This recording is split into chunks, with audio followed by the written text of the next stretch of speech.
तो आप सभी लोगों का क्यूब क्लासेस के यूट्यूब चैनल में एक बार फिर से स्वागत है। तो जैसे कि हमारी लास्ट वीडियो क्वांटम नंबर आप लोगों के 11th और 12th के कंबाइंड पैनल में आई थी, तो उसी का आज पार्ट 2 आप लोगों को अवेलेबल कराया गया है, जिसमें क्वांटम नंबर्स में आपको मैंने अब तक शेल सबशेल ऑर्बिटल्स का कॉन्सेप्ट बताया, लेकिन शेल सबशेल ऑर्बिटल्स के पीछे भी एक सच्चाई छुपी है जो हमें डिटेल में पढ़नी है। वो सच्चाई क्या है, आइए जरा आज उसे जानने की कोशिश करते हैं। क्वांटम नंबर्स में मैंने आप लोगों को बताया था कि ऑर्बिट होती है, जैसे हम यहाँ पे सेकंड ऑर्बिट ड्रॉ कर लेते हैं। ऑर्बिट के अंदर एक मैंने सेकंड ऑर्बिट में 2s सबशेल बनाया, एक 2p सबशेल बनाया, जिसमें s में आप लोगों को मैंने कहा था कि एक घर होता है, p में 3 होते हैं, हर घर में 2 इलेक्ट्रॉन होते हैं जो upward and downward opposite direction में फेस करते हैं। इनकी रियलिटी क्या है, मतलब आप लोग अभी तक क्वांटम नंबर को जब पढ़ रहे थे तो उसमें जो है क्या कहते हैं, एक्चुअल कॉन्सेप्ट नहीं था, एक फंडा था जो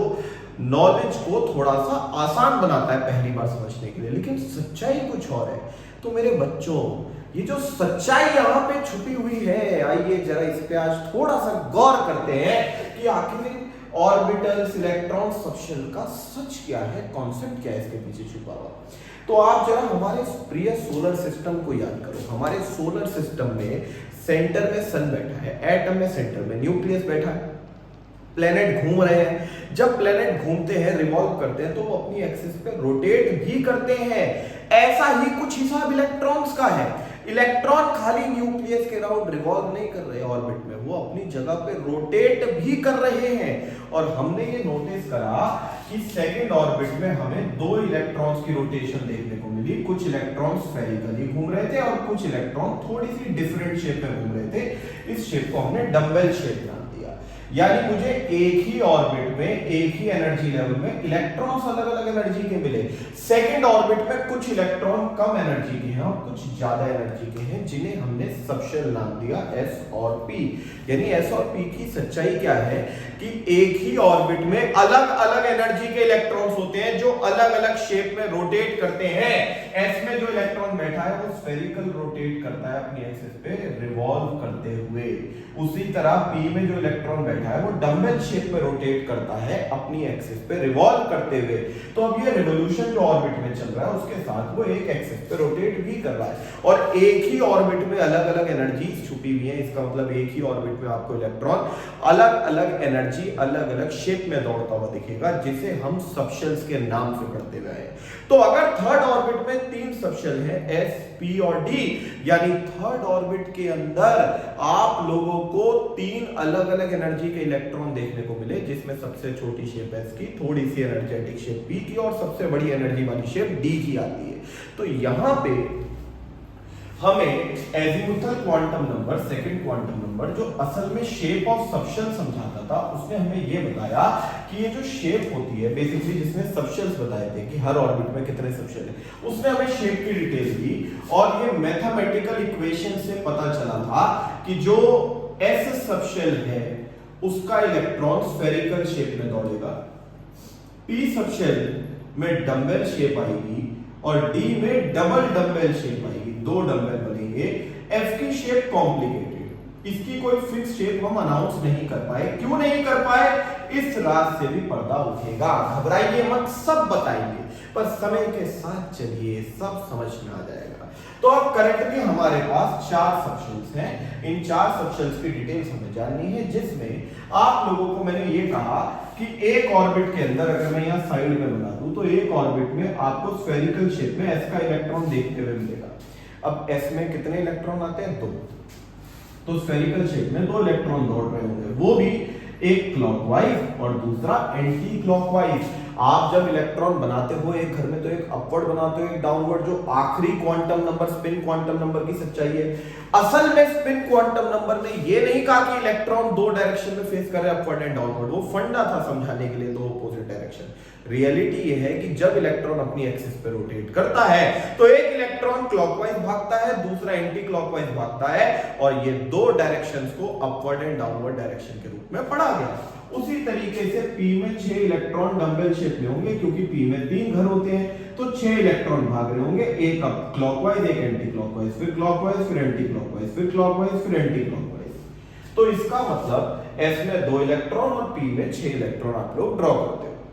तो आपको मैंने एजीमुथल क्वांटम नंबर से बताया हमें अलग अलग शेप्स का पता चला, स्पिन क्वांटम नंबर से मैंने आपको बताया कि हमें इलेक्ट्रॉन्स की 2 डायरेक्शन का पता चला, क्लॉकवाइज एंड एंटी क्लॉकवाइज। बीच में क्वांटम नंबर था मैग्नेटिक क्वांटम नंबर, जो ये बताता था कि एक कॉलोनी में, एक सबशेल में कितने घर बनेंगे, एस में 1, पी में 3, डी में 5, एफ में 7। तो इन घरों की भी तो कुछ ना कुछ सच्चाई होगी। जब आपने पी के 6 इलेक्ट्रॉन बनाए तो उसमें कहीं ना कहीं एक सच ये था कि पी में 3 घर हैं। अब रियलिटी समझो, मैग्नेटिक क्वांटम नंबर में भी कुछ झोल है। वो ये है कि जब आप डंबल शेप के इलेक्ट्रॉन को बनाओगे तो एक घर के 2 इलेक्ट्रॉन क्लॉकवाइज और एंटी क्लॉकवाइज अलग अलग लोकेशन पे नहीं, एक ही लोकेशन पे है, बस वो सेंटर पे बहुत पास से निकलते हैं तो एक दूसरे को अफेक्ट नहीं करते। यानी एक घर के इलेक्ट्रॉन 2 अलग अलग जगह पे नहीं है, एक ही जगह पे 2 उल्टी डायरेक्शंस में है।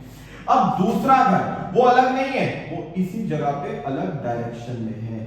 जैसे एक एक्स एक्सिस पे हो गया, एक वाई पे, और एक हो गया जेड पे। तो पी के जब आप 3 घर बनाते हो, 3 घर, तो 3 घर का मतलब ये नहीं है कि इलेक्ट्रॉन्स को अलग अलग जगह पे ऑर्बिट में रखोगे, जगह एक ही है, बस उसमें एक एक्स एक्सिस पे है, एक वाई पे है, एक जेड पे है, उनका ओरिएंटेशन का फर्क है। तो जब एस में एक घर बनाया यानी एस का इलेक्ट्रॉन एक ही डायरेक्शन में भाग रहा है, पी में 3 घर बनाए तो पी के इलेक्ट्रॉन 3 डायरेक्शंस में फैले हुए, और हर डायरेक्शन में 2 इलेक्ट्रॉन होते हैं, क्लॉकवाइज रोटेट करता है, एक एंटी क्लॉकवाइज। और डी में 5 घर का मतलब है डी में 5 डायरेक्शंस होगी। तो यहां पे घरों की जो गिनती होती है वो असल में इलेक्ट्रॉन्स की डायरेक्शंस को रिप्रेजेंट करती है, जिसमें अब यहां पे एस में एक घर बनाया जिसको हम 0 से डिनोट करते थे। याद करो मैग्नेटिक क्वांटम नंबर का फॉर्मूला होता था -l से +l। अब एस के लिए एल की वैल्यू 0, तो मैग्नेटिक क्वांटम नंबर भी 0 हो गया, जिसमें एक्स, वाई और जेड एक्सिस पे अगर आप इसे बनाने की कोशिश करो तो एक ही डायरेक्शन तब पॉसिबल हो सकती है जब एस का इलेक्ट्रॉन स्फेरिकल शेप में ना एक्स में हो, ना वाई में, ना जेड में, ओरिजिन पे प्लेस्ड हो। लेकिन वहीं आप P को ड्रॉ करोगे तो P के 3 घर थे, L की वैल्यू 1, तो -1 से +1 तक इसके मैग्नेटिक क्वांटम नंबर हो गए। और जब हमने इसे x, y और z एक्सिस पे ड्रॉ करने की कोशिश करी तो हमें एहसास हुआ कि P का एक डंबल शेप का इलेक्ट्रॉन x एक्सिस पे है, एक डंबल शेप का इलेक्ट्रॉन y एक्सिस पे है, और एक डंबल शेप का इलेक्ट्रॉन z एक्सिस पे है। तो P की टोटल कितनी डायरेक्शन होती है? 3। Px जो कि पहला ऑर्बिटल है, Py जो कि आखिरी ऑर्बिटल है, और Pz जो कि सेंटर वाला ऑर्बिटल है। हमने 0 वाली लोकेशन पे z एक्सिस को रखा। ऐसा कोई हार्ड एंड फास्ट रीजन नहीं है, बस साइंटिस्ट ने फिक्स कर दिया था ताकि हमें कॉन्सेप्ट में डिफिकल्टी ना आए। कुछ रिफ्रेशर्स ने पंगे करे, ओरिएंटेशन चेंज करी, पर ज्यादातर बुक्स एंड एनसीईआरटी ये कोशिश करती है कि 0 पे z को रखा जाए। ठीक है, अब सवाल आता है सर आपने P सबशेल के हर घर को अलग नाम दिया, Px, Pz, Py, क्या S के घर का कोई अलग नाम नहीं है? नहीं, इसको ऐसे ही बुलाएंगे क्योंकि ये तो किसी डायरेक्शन में ही नहीं गया ना। अब इसके बाद बात आई D की। D की 5 घर, L की वैल्यू 2 थी तो -2 से +2 तक 5 घर।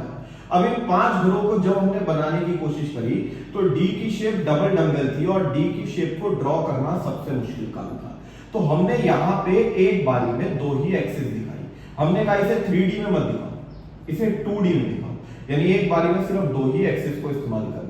तो x, y और z एक्सिस का इस्तेमाल किस तरीके से हुआ बहुत ध्यान से समझना बेटा। यहां पे मैंने डबल शेप को x और y एक्सिस का जो प्लेन बन रहा है उसमें बनाया और इसे dxy नाम दिया। तो d का पहला ऑर्बिटल dxy के नाम से जाना गया। इसमें d की डबल शेप xy एक्सिस के पूरे प्लेन में बनती है। ऐसे ही dyz में मैंने d का अगला प्लेन इस्तेमाल कर दिया, फिर मैंने d के z और x एक्सिस के प्लेन का इस्तेमाल करा, तो d के 3 ऑर्बिटल तैयार हुए और zx को यहां पर रखा गया। तो यहां पे x और y एक्सिस के प्लेन में मैंने एक डबल शेप रख दी, फिर मैंने y और z एक्सिस के प्लेन में भी रख दी, और z और x एक्सिस के प्लेन में। मतलब मेरे पास 3 एक्सिस थी, उसके आसपास का जितना प्लेन अवेलेबल था सब इस्तेमाल में आ गया। अब सवाल ये आता है सर बचे हुए 2 ऑर्बिटल कहां जाएंगे? तो आप गौर से देखो, आप एक्स वाई का प्लेन इस्तेमाल कर चुके हो, पर एक्सिस तो अभी बची है, यहां तो रखा जा सकता है। तो मैंने एक्स और वाई एक्सिस पे डबल शेप रखी, ये D X square minus Y square के नाम से जाना गया।